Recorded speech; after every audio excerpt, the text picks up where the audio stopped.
In this video, we're going to be taking a look at this fan speed controller. This is the Fan Mate 2, and this is a Zalman product. Here's a look at the box.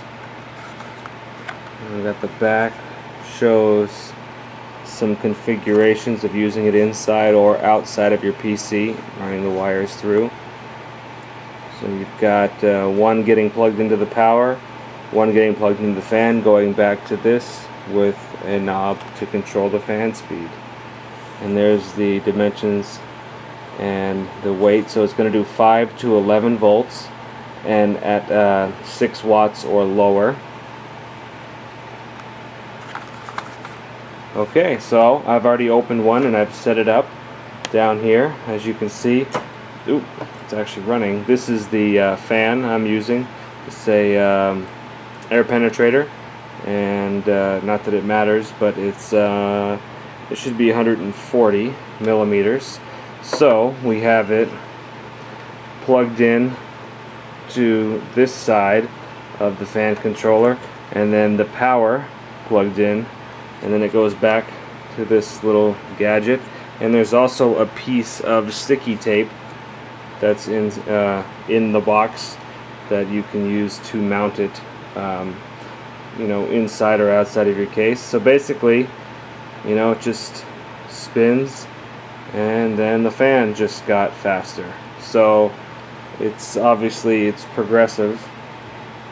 So what you could do is just kind of like for me, what I do is I mount this in the case of a fan that I want to slow down a little bit, and I'm not very happy with, say, the resistors for 9 volts or 5 volts or 7 volts.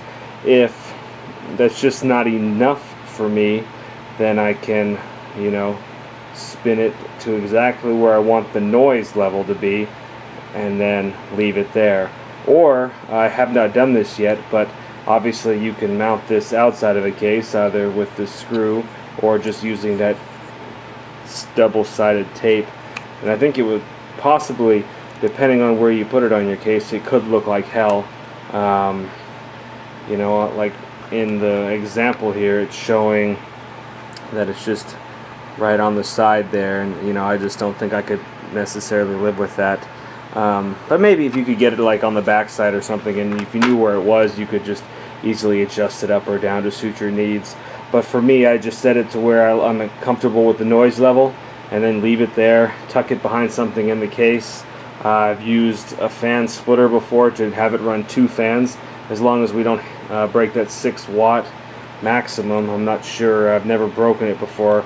I would imagine this gadget feels pretty cheap. I'd imagine at 6 watts or for an extended period of time it would just burn up and just cease to work.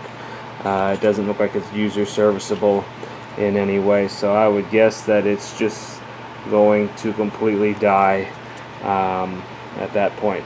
So anyway, that kind of wraps up my review for this Fan Mate 2. It's a pretty cool product. I think I paid about $8 for it. So for $8, you know, you can dial your fan speeds in a little bit better. I usually prefer to use a resistor because they're smaller and easier and cheaper. But if you just can't quite live with 5 volts, 7 volts, or 9 volts, or 12 volts, then you have the option here to you know, dial it in exactly where you want it. So that wraps it up, and as always, thank you for watching.